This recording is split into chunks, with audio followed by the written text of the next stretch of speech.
के अंतर्गत कुछ शब्द आएंगे जिन्हें आपको याद रखना है उनके अर्थों के साथ। ठीक है, पहला शब्द है पावस, अर्थ है वर्षा ऋतु।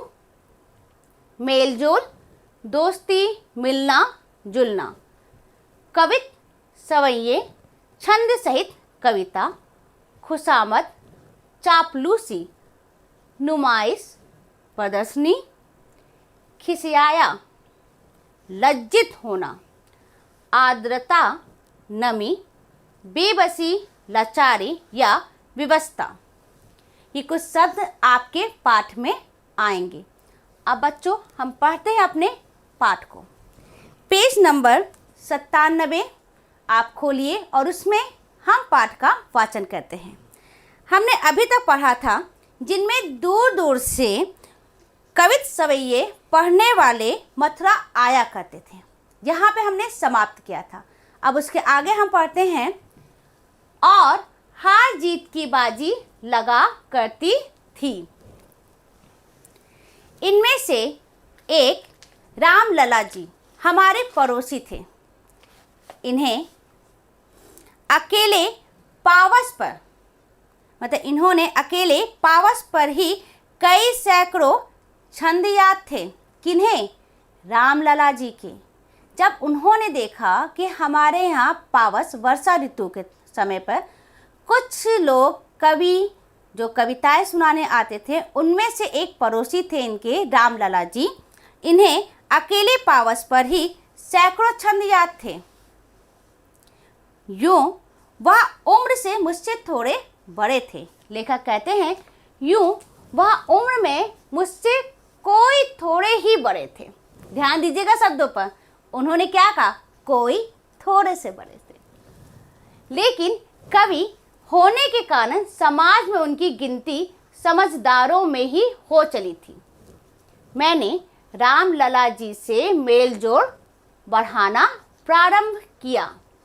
मैं भी अब ब्रजभाषा के पुराने कवित सवैये याद करने लगा और उन्हें विद्यालय में अपना बता कर सुनाने लगा।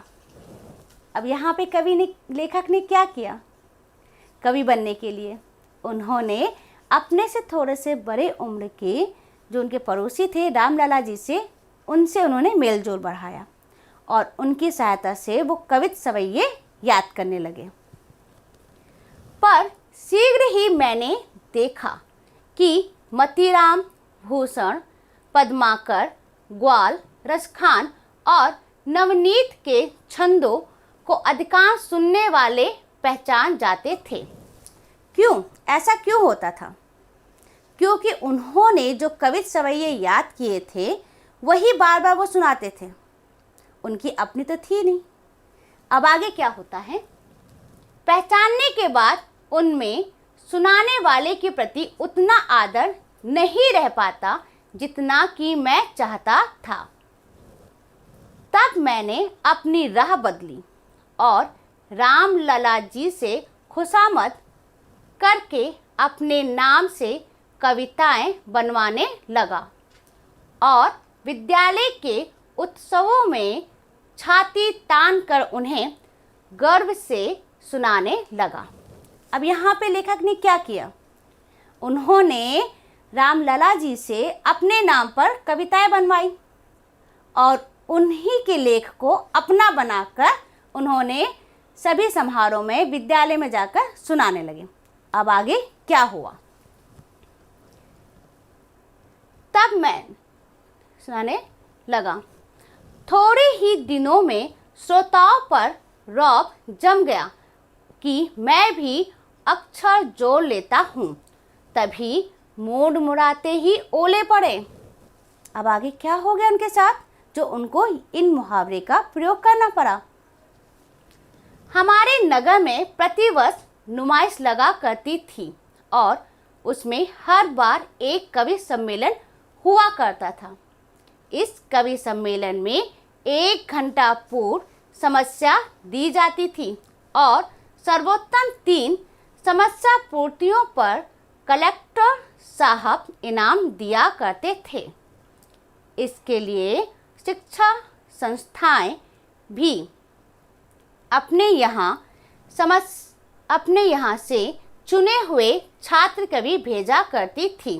ध्यान दीजिएगा बच्चों, इस बार हमारे विद्यालय से मेरा नाम भी प्रतियोगिता के लिए प्रेषित किया गया। मैंने सुना तो मुझे काठ मार गया। घबराया हुआ अपने क्लास टीचर के पास गया। अब समझ में आया क्यों लेखक ने कहा कि मून मराते ही ओले पड़े। अभी तो वो किसी और की रचनाओं को अपना बता के सुनाते थे, है ना बच्चों। जब उन्हें पता चला कि उनके नगर में प्रतिवर्ष नुमाइश लगती थी, प्रदर्शनी लगती थी, जहाँ पे हर शिक्षण संस्था से एक छात्र कवि जाता था। अब की बार किसका नाम दिया गया था? हमारे लेखक का, बालक गोपाल प्रसाद जी का। तो देखें आगे क्या होता है। मेरे क्लास टीचर श्री कामेश्वर नाथ जी थे। फिर से, मेरे क्लास टीचर श्री कामेश्वर नाथ जी थे। वे पक्के आर्य समाजी थे। मेरे पिताजी के मित्र थे। मुझ पर भी बड़ा स्नेह रखते थे।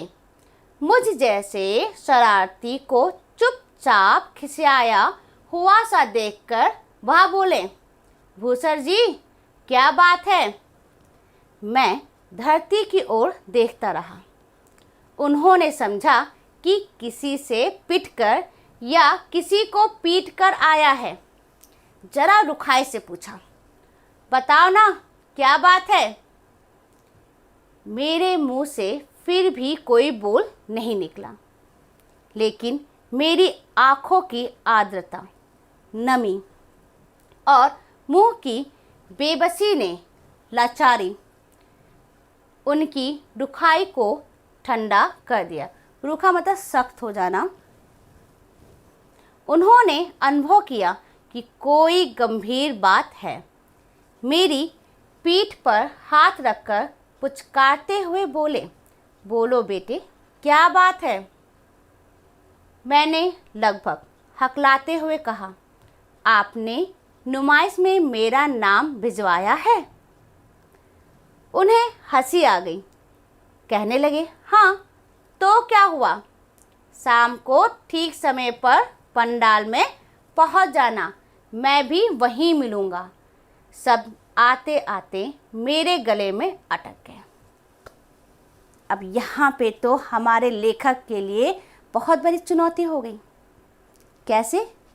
कि जैसे वो हमारे लेखक जो कवि बनते थे, जिन्होंने विद्यालय में बहुत सारी कविताएं सुनाई थी, वो भी किसके द्वारा? रामलला जी द्वारा लिखी गई। अब यहाँ पे उनको वहीं पर जाना पड़ेगा जो समारोह है। वहाँ पे क्या होता था? समय से 1 घंटा पहले आपको एक समस्या दी जाती थी, उसी पर आपको कविता बनानी होती थी, और जिसकी समस्या या कविता अच्छी होती थी उसे पंडाल पे बुलाया जाता था और उसे कलेक्टर साहब इनाम देते थे।